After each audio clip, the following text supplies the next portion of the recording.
This month, pressure in Portsmouth as the America's Cup World Series comes to town. Our goal was to come here and win, especially this one in front of Ben's home crowd. Postcards from Rio, stunning scenes from the Sailing Olympics, and how one amazing Norwegian sailor sees no obstacles in his quest for victory at the Paralympics. Plus, we take a look at the Paralympic classes ahead of the next showdown in Rio. But first, how one of the world's biggest events can change lives.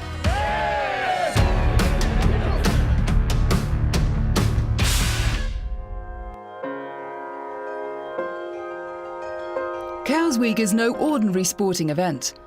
As the biggest of its kind in the world, the UK's Solent-based regatta started in 1826 and is about much more than the racing. During the 8-day event, thousands take to the racecourses with different goals in mind. Many are focused solely on results and go head-to-head with the professionals before rubbing shoulders with them ashore. Some try racing for the first time, simply for the thrill of it, while others are shown how the sport could offer a new direction in life. And some just come to watch and play. For sailors and spectators alike, the new Grand Prix Fast 40 Plus fleet proved a major attraction.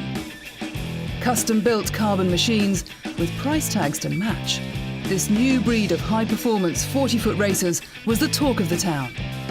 The 14-boat fleet produced close racing day after day. We started here because there was an appetite with UK owners, A, for good racing in the Solent, and for some, people wanted this type of boat because they're fun to sail. And I think things are growing. People see this as a sensible sized boat, the performance is there, and people like the close racing.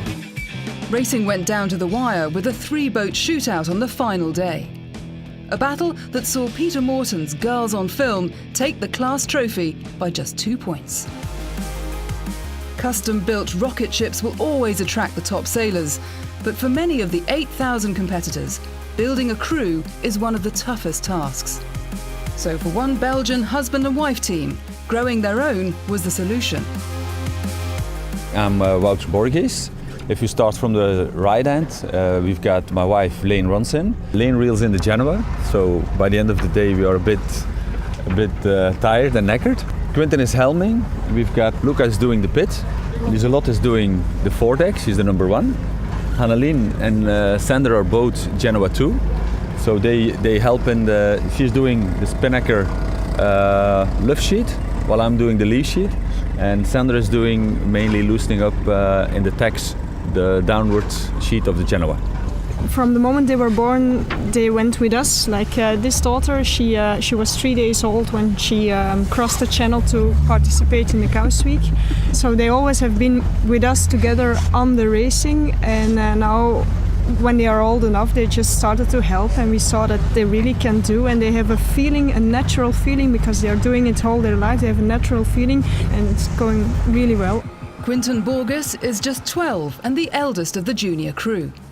He's the helmsman of the family's 11-metre cruiser racer. With all the other boats do maneuvers, and we also, and sometimes other boats come really tight to another boat and it's not so fine. I sit on the leeward side and I can see all the Genoa and all the other things. You can see, it's not where I'm going. While some were having their first taste of racing, others were being shown a different way of life. Cowes-based UK Sailing Academy run an innovative programme called Unlocking Potential. Thanks to Aberdeen Asset Management, they help fund and support that programme. And what we do is we run that programme in conjunction with St Giles Trust. They work with gang-affiliated youngsters in London.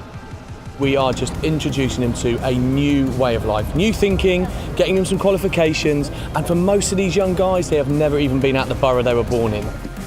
This is the first time I've been on water completely, so it's a whole new terrain, whole new experience, whole new everything. I've been telling my friends this has been amazing. Everyone should get involved and try it at least once in their lifetime. Making them jealous with videos and whatnot, but hey, you're missing out if you're not here, innit? Some had travelled a long way to help others see the bigger picture. Barbados Offshore Sailing Syndicate founder Clint Brooks. We want to expose our island more to the bigger destinations, give our sailors an opportunity to spread their wings a little bit and get a chance to be able to come to some of the bigger venues that we're not eligible to come into. We're also helping the kids as well too. Our sailing school kids, when we first brought this boat home 2 years ago, they absolutely jumped off the moon. We once again open the doors and have an up-level boat that's the top level of the game so anyone can get into it. At its heart, Cowes Week is about racing. With 800 boats racing in over 40 classes, there's a long list of trophies. But there is one that is especially hard to win, the overall prize for the week. I think winning Cowes Week is more than just racing just looking at it as an individual event. It's a campaign. You've got to have a well-prepared boat, you've got to have a good crew who all work together, know each other, you've got to know the Solent, and to sail all together and bring the whole package together, and that hopefully gives you the edge over others. A metaphor perhaps for life, and the reason that for thousands of people, the experience was a victory in itself. No wonder Cowes Week is special.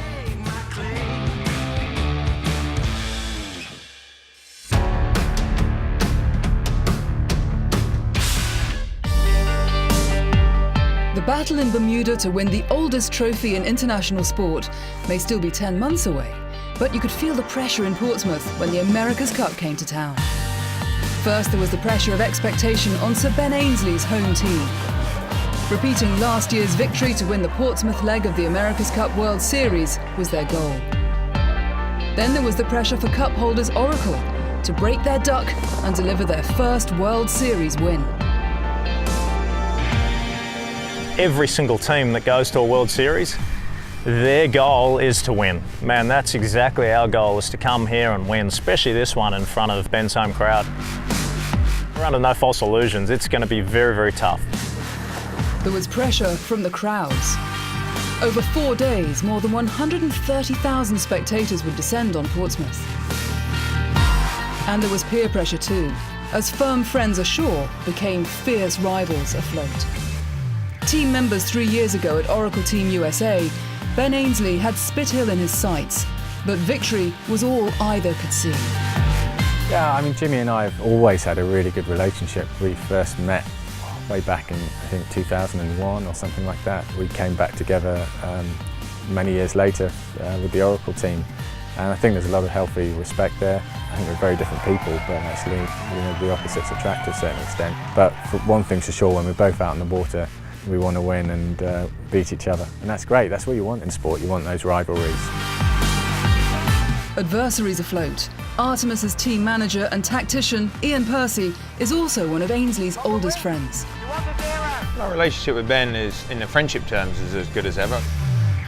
And all the important stuff in life we can chat about as old mates, as we are. But maybe in a lot of ways it's enhanced because we're both in the same role now. Running an America's Cup team, it comes with a lot of pressures. In some ways it's quite a lonely position, and having an old mate going through the same things, there's often a time we'll grab a beer and just whine without giving too much away about our respective pressures. But for one team, a more modest level of expectation freed their minds and delivered some impressive performances. Underdogs Groupama Team France took the lead within seconds in the opening race and went on to take the first win of the event. Their skipper remained unfazed. Victory in race one for Groupama Team France and Frank Camas. We'll do the best result as we can. Put a lot of boats behind us. This is our goal. Meanwhile, the home team had bombed. Could anything be rescued? As Groupama Team France took the win, the favourites snatched one place at the back of the fleet. Had the pressure got to the British team? The answer came 30 minutes later. Land Rover BAR picking up speed and piling into the front. Wow. There will be no catching them now. Look at the crowds. I mean, you think there's going to be a bit of a roar? This is real stadium sound.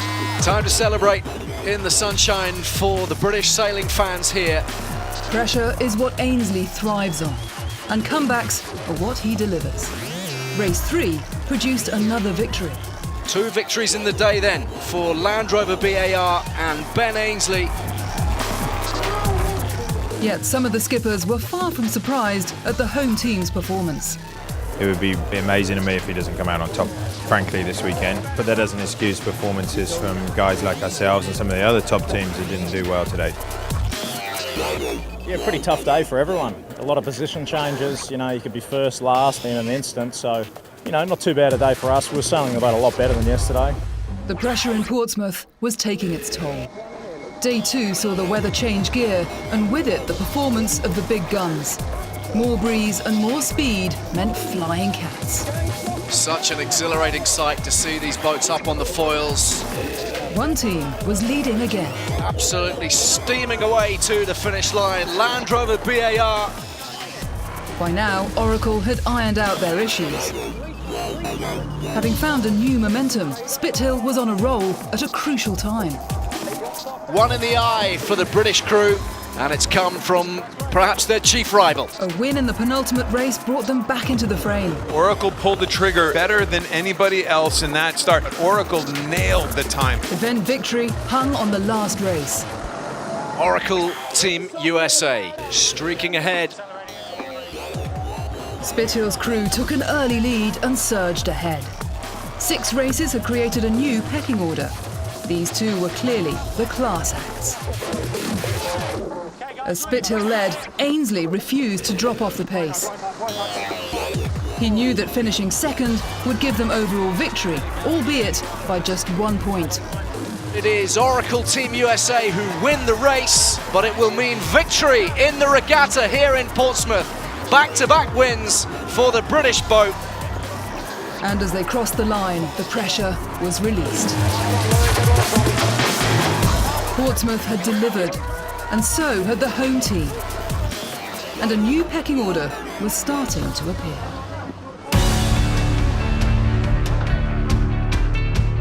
In part 2, we take a look at the greatest show on earth. But first, who has smashed a transatlantic record? Who caused an upset in Hamburg? And who was quickest around France? Join us after the break.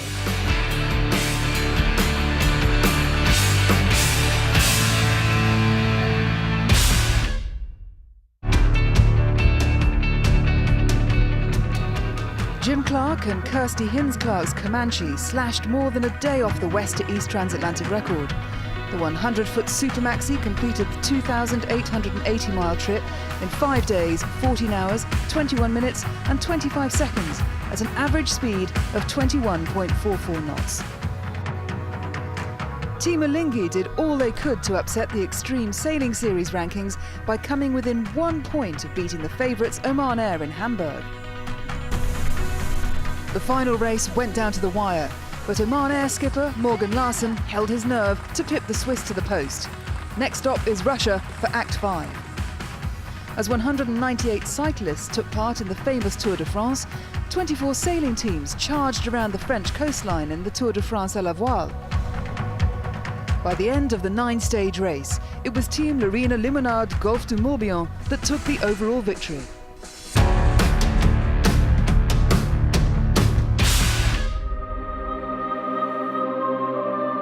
The greatest show on earth kicked off in a blaze of colour and carnival. Rio 2016 had started.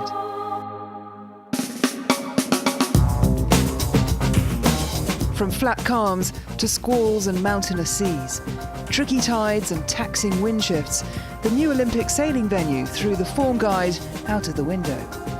But the scenery remained stunning. Among the gold-plated prospects, Giles Scott, the unstoppable, never looked back. But when victory came, even a superhuman has to pause to take stock. Kiwi 49er sailors Peter Burling and Blair Tuke were also in a class of their own, taking gold with ease, as did Hannah Mills and Saskia Clark in the women's 470. All anybody else could do was to chase. For others, victory was hard-fought. Tom Burton's win over Tonci Stepanovic in the laser was a major comeback for the Australian. The Croatian silver, a first for his country. But later, another Croatian medal, gold for the 470 men. Elation, relief, and tension. Santiago Langa and Cecilia Carranza Soroli's performance in the NACRA 17 class was a showstopper. At 54, Langer was the oldest sailor in the Olympic fleet. 2 penalties set them back in the quick-fire final race, but the pair held their nerve. But after 20 minutes on the medal course, he became the oldest sailing gold medalist of 2016 too. Seconds after crossing the line, the emotion came out, before their achievement started to sink in. Then drama to close the show. In the women's 49er FX, the medals went down to the wire. A 4-way battle between Spain, Brazil, Denmark and New Zealand. Gold for Brazil's Martine Grael and Kaheno Kunz in the tightest of battles. 2 weeks of challenging racing, set to a spectacular backdrop. Rio had delivered.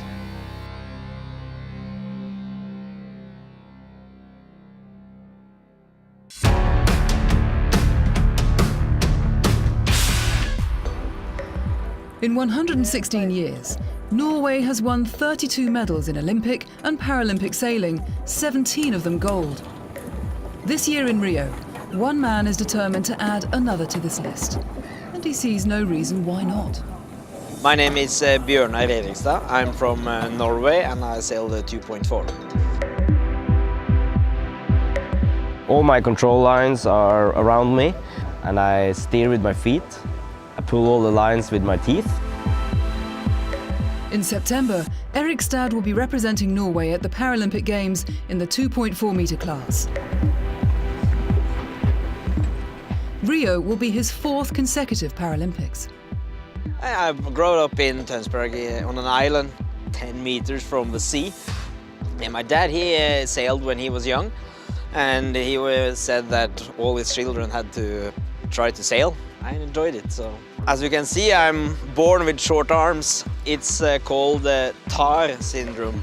It's a genetic syndrome, which for me has resulted in that my fingers are attached directly to the shoulders, so I don't have any upper or under arms. And my legs isn't so good, so I have been operated 25 times to be able to walk.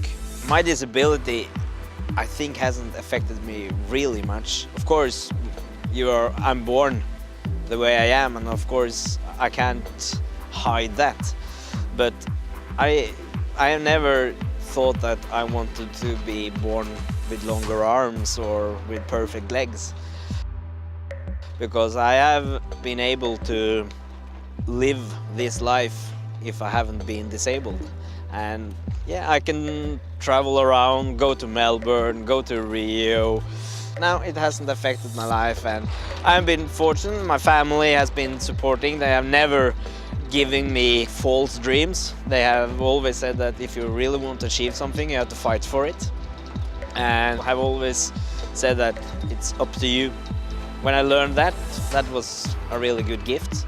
Nobody has ever called me that I'm disabled. They always said that Bjørnar, he's just short arms. So I think everybody treats me as Bjørnar and nobody else. I started with the Optimist. I sailed that for a few years, and then I started to sail soling with my parents.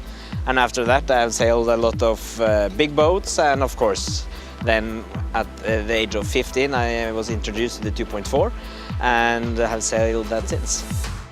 I like racing, to have the challenge to be as good as you can be, and that's what I prefer as the sailing and this racing part, and compete and train and be better for every day. That's my life. I think maybe my goal was that I might one day be the Norwegian champion. It's always very good feeling when you achieve it, but then just after a few maybe hours, and then you start to think, okay, what's next? Paralympic is 1 week, and then you have to be good that week, and that's my goal this year. I think that I'm on the right track. If I get my kind of week, if you can call it that, I think I can do well.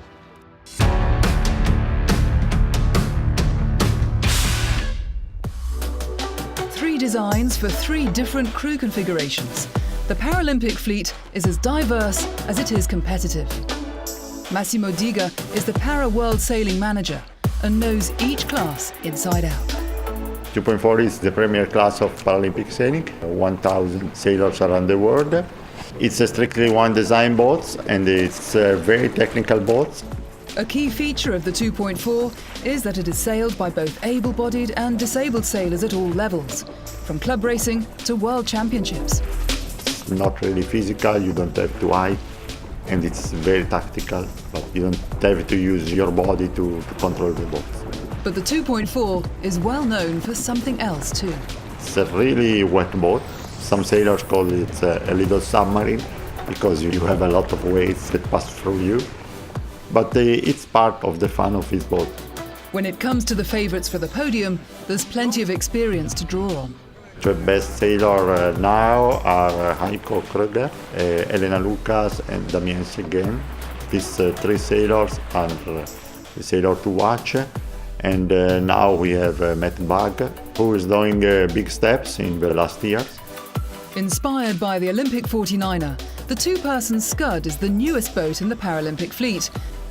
On this boat we need one woman and one sailor with a big disability. The Scud is the most adaptable boat because every Scud is different from another.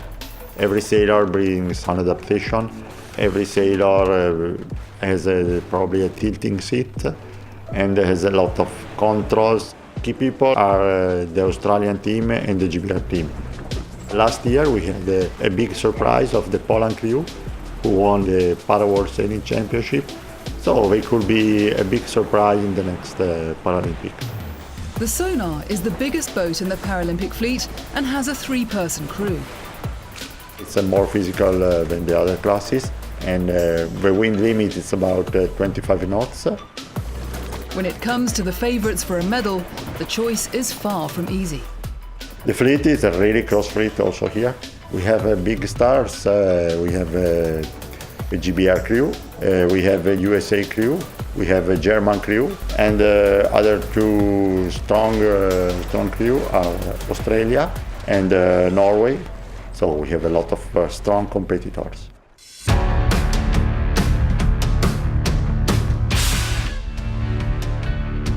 Next month, the new fleet that is turning heads. Plus, the America's Cup World Series heads to Toulon.